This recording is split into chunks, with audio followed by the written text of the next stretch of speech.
नमस्कार, आइंड इंपैक्ट में आपका स्वागत है। मैं हूं मनोज सैनी।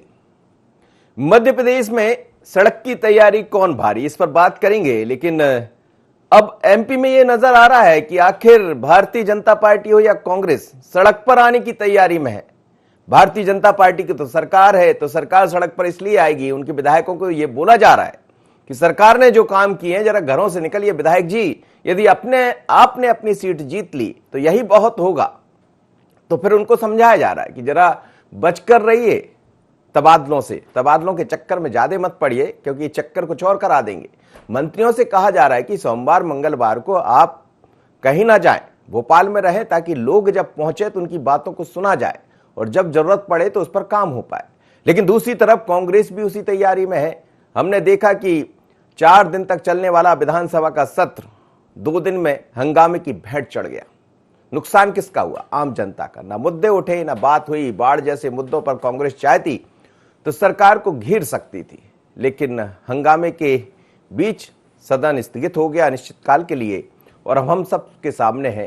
पर कांग्रेस ये कह रही है कि हम सड़क पर उतरेंगे। युवा कांग्रेस सड़क पर है, घेराव कर रही है, बातें कर रही है। दूसरी तरफ कांग्रेस के नेता कमलनाथ भी ये कह रहे हैं कि जाइए बीजेपी की तरह जरा सड़क पर दिखाई दीजिए। तो अब सब सड़क पर है, लेकिन कौन भारी, जरा सुन लेते हैं। भारतीय जनता पार्टी विधायक दल की बैठक के बाद क्या है रणनीति और क्या कह रहे थे मध्य प्रदेश सरकार के मंत्री डॉक्टर उत्तम मिश्रा जी, और साथ ही कमलनाथ ने क्या कहा, ये भी सुन लीजिए। ये तोड़ने की राजनीति है, जातियों में बांटने की राजनीति कांग्रेस करती है। उन्होंने कभी नहीं कोशिश की इस ओबीसी के आरक्षण के बारे में। जब उनके यहाँ मार्च के महीने में पास किया तो उन्होंने क्या प्रयास किया? 10 तारीख को ही लग गई थी कोर्ट में, 19 को स्टे आ गया, महाधिवक्ता तक नहीं पहुंचे, उनने कोई वकील की तैयारी नहीं की। ओबीसीओं के नाम पर छलावा करते हैं, ओबीसी के नाम पर धोखा देते हैं, जनजाति के नाम पर धोखा देते हैं, कभी उनको करते नहीं है। ओबीसी में भारतीय जनता पार्टी से बड़ा कौन करेगा? 3 मुख्यमंत्री बने हमारे अभी तक 15 साल में, और तीनों मुख्यमंत्री हमारे ओबीसी से ही है। माननीय उमा भारती जी, माननीय बाबूलाल गौर जी, माननीय शिवराज सिंह जी। हमारे यहाँ वो जनजाति की बात करते हैं, आदिवासी की, हमारे यहाँ गवर्नर आदिवासी बैठे हैं। हमारे राष्ट्रपति जो है एससी को आते हैं। हमारे यहाँ पिछड़ा वर्ग के प्रधानमंत्री मोदी जी बैठे हुए हैं। अब इससे ज्यादा सामाजिक समरसता और किस पार्टी में मिलेगी? मध्य प्रदेश का हर वर्ग परेशान है। हमारा नौजवान बेरोजगार घूम रहा है, कोई उपाय नहीं। हमारा किसान पीड़ित है, ना मूल्य मिल रहा है, ना खाद मिल रहा है, ना बीज मिल रहा है। बाढ़ से मैं दौरा करके आया, कोई व्यवस्था नहीं।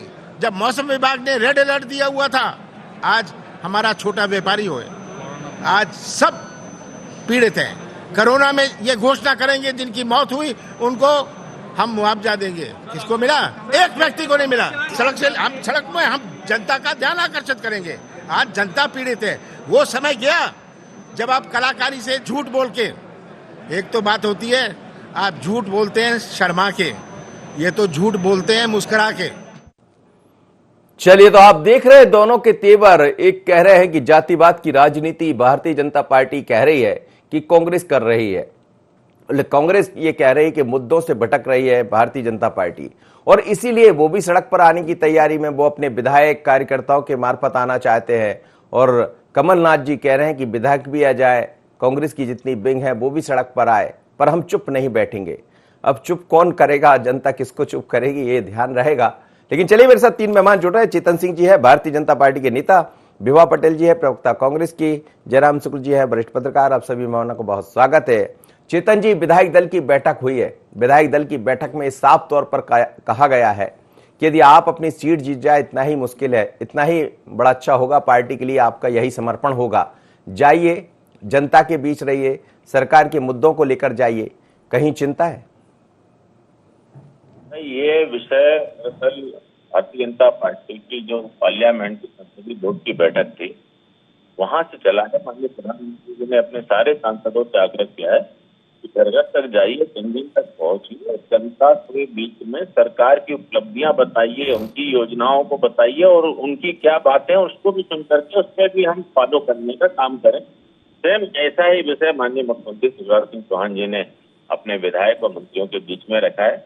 और पता ये बात है कि अगर मंत्री है तो मंत्री देश की सारी व्यवस्थाओं के लिए, सरकार की योजनाओं के क्रियान्वयन के लिए जवाबदार है, जिम्मेदार है।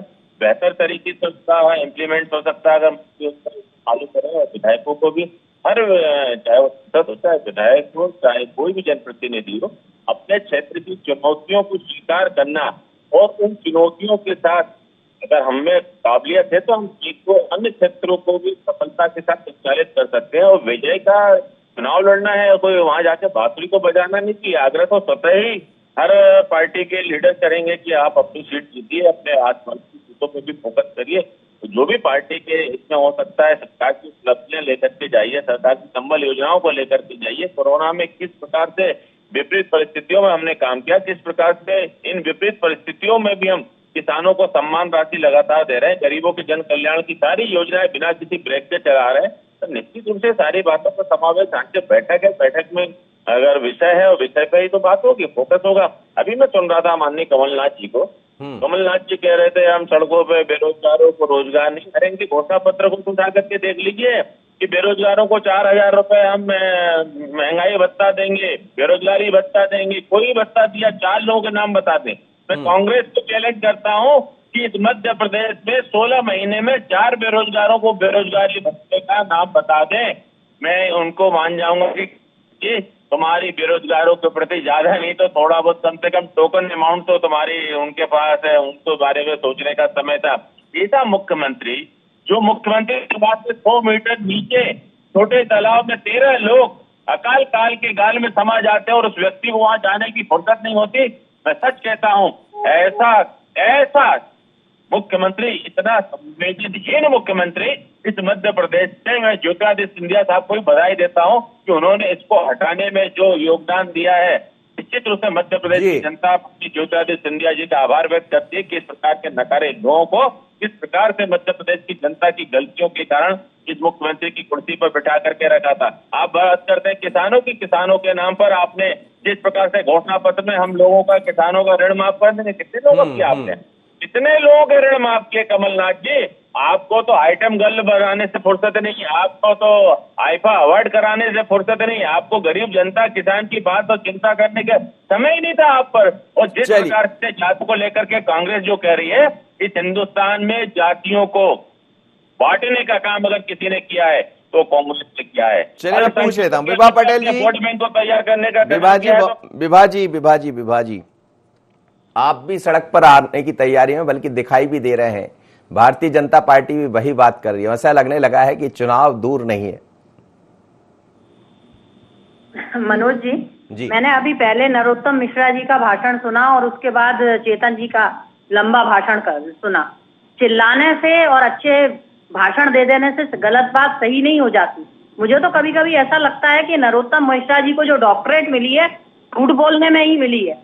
और भारतीय जनता पार्टी में काबिलियत का एक ही पैमाना है, कौन कितना बोल सकता है, जोर जोर से बोल सकता है, चिल्लाकर बोल सकता है और कितना गलत बयानी कर सकता है। इसी पर पूरी भारतीय जनता पार्टी टिकी हुई है। बार बार बोलो, जोर से बोलो और उस झूठ को दोहराते रहो। देखिए मनोज जी, एक ये पुरानी कहावत है कि बार बार बोला हुआ झूठ कहीं ना कहीं सत्य को दबा देता है। मैं तो चेतन जी से भी कहना चाहती हूँ, भारतीय जनता पार्टी के हर नेता से कहना चाहती हूँ कि ये जो बात, ये झूठ फैलाना चाहते हैं, ये सच को जो दबाना चाहते हैं, सत्य थोड़े समय के लिए दब सकता है, लेकिन आजकल की जनता बहुत समझदार है, वो बहुत अच्छे से पहचानती है। ये आज बात कर रहे हैं यहाँ पर कि बड़े बड़े मुद्दों पर बात होनी थी, क्यों नहीं सर्वदलीय बैठक आपने बुलाकर उसमें चर्चा कर ली। आज अगर हम विरोध प्रदर्शन कर रहे थे ओबीसी के नाम पर, इनका महाधिवक्ता लिखकर देता है कोर्ट में कि हमें 14% उपयोग करने की अनुमति दी जाए, शेष 13% लंबित कर दिया जाए, तो ये 14% दे देते हैं, वो भी किसमें? मेडिकल ऑफिसर्स की भर्ती में। ये निर्णय केवल और केवल किसके लिए हुआ? मेडिकल ऑफिसर्स की भर्ती के लिए। लेकिन ये क्या गलत बयानी कर रहे हैं कि पूरी की पूरी भर्तियों के लिए 27% आरक्षण पर रोक लगा दी गई है।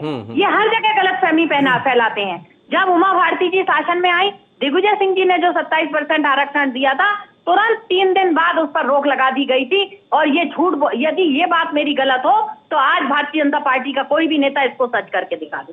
15 साल तक आप चेहरा दिखाकर राजनीति करते रहे, 15 साल तक आप लोगों को भुलावे देते रहे, कभी आपका कोर्ट में सही पक्ष रखने के लिए महाधिवक्ता खड़ा नहीं हुआ, और सही तरीके से पक्ष नहीं रखे जाने के कारण, शासन का पक्ष न जाने के कारण वो 27% आरक्षण का जो केस था, नहीं, लेकिन वो विभाजी की अनुपस्थिति के कारण, विभाजी वो कहते हैं कि आप 8 तारीख को आपने अपनी बात कही, 8 तारीख को ये निर्णय हो गया, लेकिन उसके बाद 19 तारीख को इस पर रोक लग गई। तो आपकी सरकार थी उस समय, आपने किसी को खड़ा नहीं होने दिया, ऐसा उनका कहना है लगातार। कोर्ट में महाधिवक्ता खड़ा नहीं हुआ, लेकिन हमारा उप महाधिवक्ता वहां पर खड़ा हुआ था। कह रहे हैं कि झूठ है, ये तो केवल चवन्नी गिरा के रुपया लूटना चाहते हैं। मनोज जी, आप भी जानकारी रखिए इस चीज की, क्योंकि यदि आप लोग पूरी जानकारी नहीं रखेंगे तो कहीं ना कहीं जनता तक गलत मैसेज जाएगा। नहीं, बिल्कुल नहीं जाएगा, आप बोलिए ना। जी जी, कहिए अपनी बात कीजिए। ये सारी भर्तियों पे नहीं था, लेकिन ये गलत फहमी फैलाते हैं। देखिए, आज इस आवश्यकता है, यदि आप सही मायनों में अधिकारिता देना चाहते हैं तो आप निर्णय करिए ना। क्यों 14% का आप महाधिवक्ता से अपने लिख के दिलवा देते हैं कि हमें 14% उपयोग करने की अनुमति दे दी जाए? ये बात कर रहे हैं बेरोजगारों की। अरे, जब इन्होंने पहले भी बात की थी तब भी इन्हें बेरोजगारों की लिस्ट दे दी गई थी कि कितने लोगों को बेरोजगारी भत्ता मिला। देखिए, दरअसल बात क्या है कि भारतीय जनता पार्टी के जो भी प्रवक्ता हैं उन्हें ये खास ट्रेनिंग होती है और ताकीद होती है। चलिए, उन्होंने जोर से और चिल्ला के और झूठ को सच साबित करने का प्रयास आपकी बात भी पूरी हो गई, आपको पूरा मौका मैंने दिया, आपकी बात भी पूरी हो गई। जी, जयराम शुक्ल सर, आप सुन रहे दोनों को, लेकिन जो मध्य प्रदेश की सियासी हलचल दिखाई दे रही है, ऐसा लगता है कि चुनाव बड़े जल्द होने वाले हैं और दोनों ही पार्टियां अब सड़क पर आने की, कांग्रेस अपने तरह से तैयारियां कर रही है, भारतीय जनता पार्टी अपने विधायकों से कह रहे हैं कि जाइए जनता के बीच में, आपने अपनी सीट जीत ली, इतना ही मुश्किल है, इतना ही बड़ा अच्छा होगा, आपका बड़ा उपकार होगा, तो क्या समझाने की जरूरत पड़ रही है? मनोज जी, यदि आपकी इजाजत हो, आदेश तो हाँ, परसाई जी की कुछ पंक्तियां हम आपको सर बड़ा अच्छा लगेगा, कहिएगा सर। परसाई जी की कल जन्मदिन था, तो उनका एक वाक्यांश है, इसके बाद फिर हम बात शुरू करेंगे कि अंग्रेज बोले कि इंडिया इज ब्यूटीफुल कंट्री और छुरी कांटा से इंडिया को खाने लगे। जी, हमारे देशी नेताओं ने कहा कि हमारे हिस्से में भारत दे दो। जी, अंग्रेजों ने कहा कि ठीक है, आप भारत खाओ, हमको 10 पढ़ने लगे, हम इंग्लैंड जा रहे हैं। भारत में सत्ता हस्तांतरण नहीं हुआ, डिश का स्थानांतरण हुआ, ट्रांसफर ऑफ डिश। व्यंजनों की थाली इधर से उधर खिसकी है। हिंदुस्तान की राजनीति में जब ये रहते हैं तो ये थाली, और जब वो रहते हैं तो यही थाली शिफ्ट होकर उधर चली जाती है। अभी मैं किसी महानुभाव का जो शुरुआत में आप सेंटेंस सुना रहे थे जी, जो ये बड़े वीरता पूर्वक गिना रहे थे कि हमारे राष्ट्रपति दलित समुदाय या उससे हैं, हमारे राज्यपाल आदिवासी से हैं, हम 3 पिछड़ा मुख्यमंत्री भी हैं। आप संविधान में कास्ट, क्रीड, रेस, रिलीजन, इन सबसे ऊपर उठकर देश के बारे में सोचने की शपथ दी जाती है, और वो शपथ हर चुने हुए जनप्रतिनिधि को, मंत्री को, नीचे से लेके ऊपर तक। और ये आग्रह है संविधान का कि कभी इन सब बातों को लेकर राजनीति नहीं होनी चाहिए। लेकिन दुर्भाग्य देखिए, हमारे देश में चाहे कांग्रेस पार्टी हो, चाहे भारतीय जनता पार्टी हो, चाहे क्षेत्रीय दल हो, ये सिर्फ और सिर्फ जाति की राजनीति में पूरे देश को एक फिरंगी की तरह घुमा रहे हैं। ये बात सही है। डॉक्टर लोहिया कहते हैं पिछड़ा पावे 100 में 60। उनका एक बड़ा नारा था कि 100 में 60% का हिस्सा पिछड़ों को मिलना चाहिए। सवाल ये है कि तर्कसंगत तरीके से जो बातें संविधान में आरक्षण को लेके कही गई थी और फिर समय समय पे मंडल आयोग आए, यहाँ महाजन कमीशन जी जी कुछ है, राजनीति सब इन्हीं के निष्कर्षों के आधार पर करेंगे, लेकिन नियति बिल्कुल अलग होती है। आपने देखा कमलनाथ जी की सरकार आई और तब से लेके अब तक एक भी नौकरी किसी को नहीं। मध्य प्रदेश पीएससी के 2 बैच पीछे चल रहे हैं, लड़के सांसद में हैं, गरीब घर के लड़के इंदौर में पढ़ रहे हैं, उनके माँ बाप पेट काट के बच्चों को वो कर रहे हैं, पीएससी के रिजल्ट। कई लोगों की तो उम्र ही हो गई सर, वो कर ही नहीं पाए, अपना सपना ही अधूरा रह गया। और जो पीएससी जिनने दिया है उनका भी कोई भरोसा नहीं। 3 साल हो गए, एक भी नौकरी नहीं निकली इस 27% के या ठीक बात के आरक्षण के। जी जी अरे जो कुछ भी है आप स्पष्ट किया करो।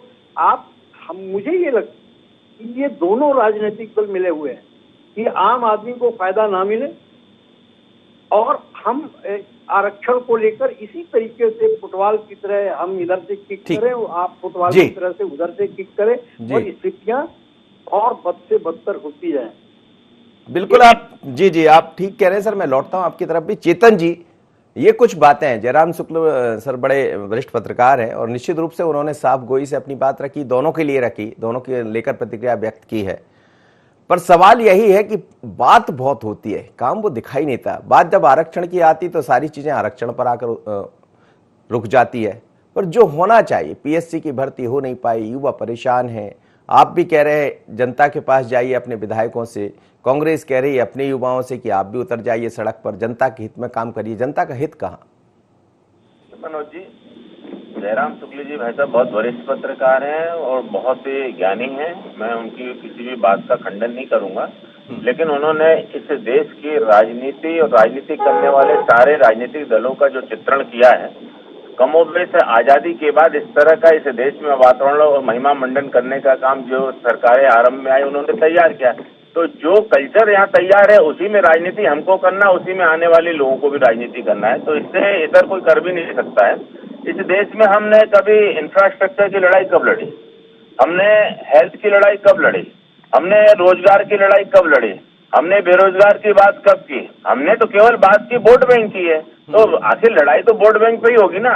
क्योंकि देश के संविधान में जितनी बार संशोधन हुए हैं, देश के संविधान में जितनी बातों को उसमें घुमा फिरा करके सम्मिलित किया गया, हम आम आदमी के मूल अधिकार आज दिन तक नहीं दे पाए। अगर उस पर साफ गोई से बात की जाए तो अगर सरकार में बैठा हुआ कोई अधिकारी आम आदमी के बारे में धारणा बना ले कि मुझे इसको निपटाना है, तो दुनिया की कोई अदालत, दुनिया की कहता हूँ कोई अदालत उसको न्याय नहीं कर सकती। लेकिन इतना तो जरूर कहना मैं चाहूंगा और मानना भी पड़ेगा कि कम से कम सरकार में आने के बाद जो संवेदनशीलता जागी है, जो संवेदनशीलता इस समाज में गरीब तबके के साथ में सरकार की रही है, कमोबेश अगर ये शुरू की सरकारें करती तो आज हमारे यहाँ का निजाम कुछ और होता। इस प्रकार के राजनीतिक हालत भी नहीं होते और इस प्रकार के ब्यूरोक्रेट के भी हालत नहीं होते। उनकी बातों को मैं कोई डिफाइन नहीं कर रहा हूँ, लेकिन ना निजाम सब आपके ही बैठे हैं आपके।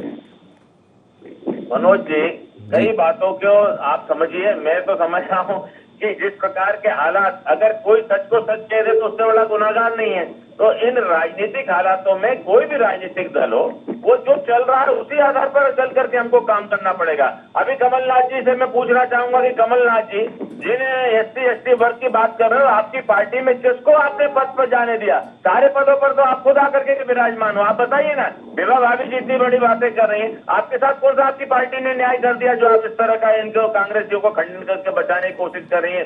तो इस देश में जो मंच से भाषण देता है, अपोजिट उसके ही काम करता है, चाहे वो कोई भी राजनीतिक दल का आदमी हो। कम से कम भारतीय जनता पार्टी जो कहती है वो करती तो है।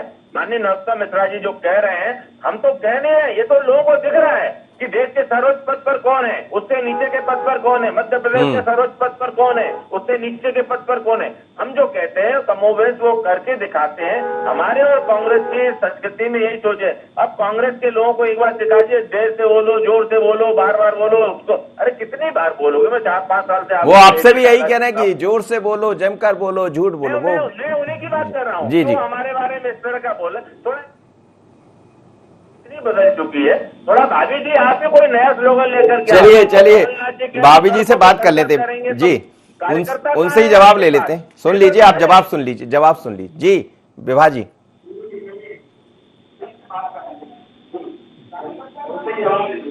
जी, विभा मैडम मेरी आवाज सुन पा रही हैं? चलिए विभा जी जुड़ेंगे, लेकिन जयराम शुक्ल सर मेरे साथ जुड़े हैं और यही। चलिए जी, विभा जी आप सुन पा रही थी चेतन जी को? हाँ बिल्कुल, जवाब दे दीजिए। देखिए ये जो ये शुक्ला जी ने जी शुक्ला जी ने जो बात की और चेतन जी ने जो बात की, देखिए शुक्ला जी ने जो बात की, ये आज हमारे, अगर संविधान की हम बात करें, तो पिछड़ा वर्ग अपनी जो अधिकारिता मांग रहा है वो संविधान की व्यवस्था के ही तहत मांग रहा है। ना मुझे और ना ही मेरे परिवार को इसकी आवश्यकता नहीं है, लेकिन आखिर आज भी इतने सालों बाद पिछड़े वर्ग अधिकारिता की बात क्यों कर रहे हैं? क्योंकि कहीं ना कहीं वो विकास की दौड़ में पिछड़े रह गए हैं, इसीलिए ये बात की जा रही है। और शुक्ला जी को ये बात बड़े खुले मन से स्वीकार करनी चाहिए कि अगर उन्नति और प्रगति की दौड़ में कोई भी वर्ग अगर पीछे रह गया है तो उसे समान अवसर मिलने चाहिए।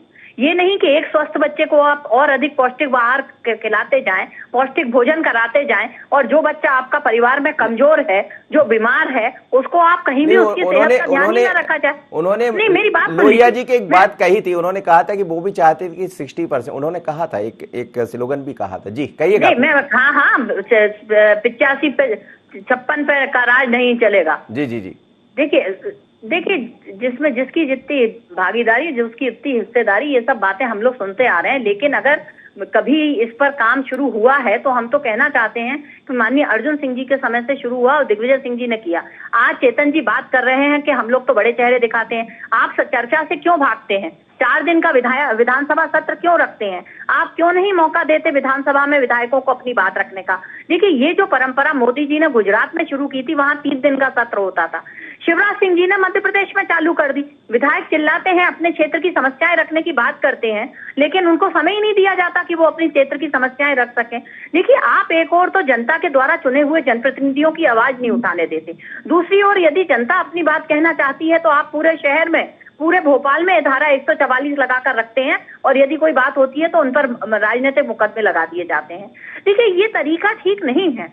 और सबसे बड़ी बात तो जो चेतन बार बार दुहाई दे रहे हैं कि इतने सालों से सरकार में ये हुआ, अरे 15 साल से तो भारतीय जनता पार्टी काबिज है मध्य प्रदेश में। क्यों नहीं अधिकार दिया गया? क्यों नहीं नौकरियां निकाली गई? क्यों नहीं इन महिलाओं पर अत्याचार बंद किए गए? देखिए, इनके हाथी के दांत खाने के और दिखाने के और हैं। ये केवल बात करेंगे ये जब भी बात करेंगे चिल्ला के बात करेंगे, और केवल बातों में लोगों को उलझाना चाहते हैं। देखिए, आज जिस तरह से पूरा का पूरा प्रदेश आउटसोर्सिंग के जाल में उलझ चुका है, मकर जाल फैल गया है। आप आउटसोर्सिंग पे हर काम ठेके पर करा रहे हैं। आप अगर आउटसोर्सिंग में एक ठेकेदार बना देंगे तो वो अपने ठेकेदार अपनी मर्जी से काम करेगा, उसमें रोजगार, नौजवान को रोजगार नहीं मिलेगा। उसमें कोई भी व्यक्ति चाहे किसी भी वर्ग का क्यों ना हो जी रोजगार चलिए, क्योंकि हर विभाग में आउटसोर्सिंग पे काम हो रहा है। तो ये आप आउटसोर्सिंग की प्रथा बंद करिए ना। क्यों आप ठेकेदारी प्रथा हर जगह चालू कर रहे हैं? चलिए अब इजाजत समय नहीं दे रहा, मैं एक अंतिम प्रतिक्रिया लूंगा, लेकिन चलते चलते आपसे 30 सेकंड में जरूर समझना चाहूंगा, क्या कांग्रेस ने तय कर लिया कि अब सड़क पर दिखाई देगी? निश्चित तौर से हम विपक्ष में हैं, और विपक्षी दल की ये जिम्मेदारी है कि जब जब सरकार के गलत निर्णय हों, जब जब सरकार अपने मुद्दों से भटके, जो वादे उनने किए हैं, बस खैर वादे तो इनके कोई मायने रखते नहीं है, क्योंकि जनता ने इनको चुना भी नहीं था। इन्होंने जो अपनी सरकार बनाई वो कहीं जो जिस तरह से बनाई है खरीद फरोख्त करके, ये चाहते हैं कि जनता को ऐसे ही बुलावा दे लेंगे, लेकिन जनता सब समझ रही है और आगे आने वाले चुनाव में इन्हें सबक सिखाई। चलिए जयराम शुक्ल सर, जनता सब समझ रही होगी, दोनों को देख रही होगी, आपने भी अपनी बात बड़े तरीके से रखी भी थी और रखते भी हैं, लेकिन क्या आपको लग रहा है कि ये जो उपचुनाव के पहले की तैयारी है, हाँ ये बात सच है कि 4 दिन चलना चाहिए था विधानसभा का सत्र, शायद कांग्रेस भी इस बात को नहीं समझ पाई, हंगामा थोड़ा कम कर लेते और मौका अंदर बैठने बोलने का मिल जाता, या बीजेपी भी इस बात को समझ लेती, पर सवाल यही है कि जनता के साथ कौन? विधानसभा लगभग हर बार यही स्थितियां होती हैं। हमने दिग्विजय सिंह के कार्यकाल की विधानसभा देखी है और 1.5-2 महीने लगातार विधानसभा चलती थी और बड़े तल्ख बहस और सब कुछ सुनने को तैयार रहते थे। एक आदर्श स्थिति थी वो 10 वर्ष मध्य प्रदेश में विधानसभा सत्र के चलने को लेकर और विपक्ष की सुनने की बात को लेकर। विवा जी ने अभी एक बड़ी अच्छी बात उनके उससे निकली, ये कि ये जो आउटसोर्स की संस्कृति, तो आप आउटसोर्स की जब संस्कृति, आप देखो एजुकेशन प्राइवेट में चला गया, हेल्थ प्राइवेट में चला गया, सर्विस प्रोवाइडिंग चीजें हेल्थ में चली गई, दफ्तरों में अधिकारी और कुछ पुराने कर्मचारियों को छोड़ के कंप्यूटर से लेके झाड़ू लगाने से लेके गाड़ी चलाने से सब आउटसोर्स में चला गया। एक नई व्यवस्था की ओर पूरा देश जा रहा है, मध्य प्रदेश भी जा रहा है। तो सिर्फ पिछड़ा वर्ग और अनुसूचित जाति जनजाति का नाम लेना और इनको रिजर्वेशन देना सिर्फ राजनीति रह गई है, रियलिटी कुछ नहीं है। पूरे पद आप दे दीजिए, इसके बावजूद भी 5 से 10% लड़कों को ही जॉब मिल जाएगा। यदि 100% भी आप रिजर्वेशन इन सबको दीजिए तो जितनी जरूरत है, जितने लोग बेरोजगार हैं, जितनी बड़ी उनकी संख्या है, एक बड़े खतरनाक खबर की ओर ये सब जा रहे हैं और लोगों का दिमाग डाइवर्ट होके कि ये पिछड़े की राजनीति करिए, ये दलित की राजनीति करिए, ये आदिवासी की राजनीति करिए और मूलभूत जी चलिए, जात क्रिएशन हो ही नहीं रहा। जात की बात आप कर, चलिए सर, आप बिल्कुल सही कह रहे हैं कि बात इस पर भी ध्यान देने की। आप सभी मेहमानों को बहुत धन्यवाद। लेकिन मध्य प्रदेश में एक बार फिर जातिवाद की राजनीति हालांकि पहले कभी यहां दिखाई नहीं दी है, लेकिन इस बार इसको लेकर पारा चरम पर है। अब तैयारी कांग्रेस की भी है, तैयारी बीजेपी की भी है, लेकिन बात तो मुद्दों की होगी। जनता तो यही समझेगी कि आपने हमारे लिए क्या किया, आपने हमारे लिए क्या किया। वादे करते हैं, दावे करते हैं, सब दिखाई देता है, पर सड़क पर जाकर क्या, कौन किसको कितना बताएगा, मैंने ये किया, मैंने वो किया। जनता सब समझती है आजकल, पहले जैसी जनता नहीं है, क्योंकि हर हाथ में मोबाइल है, सोशल मीडिया का समय है। एक गड्ढा होता है तो 10 लोग शेयर कर देते हैं। तो झूठ मत बोलिएगा, जो भी बोल रहे हैं सच बोलिएगा। सड़क की तैयारी कौन भारी। इतना ही, मुझे दीजिए इजाजत, बने रहिए आई न्यूज़।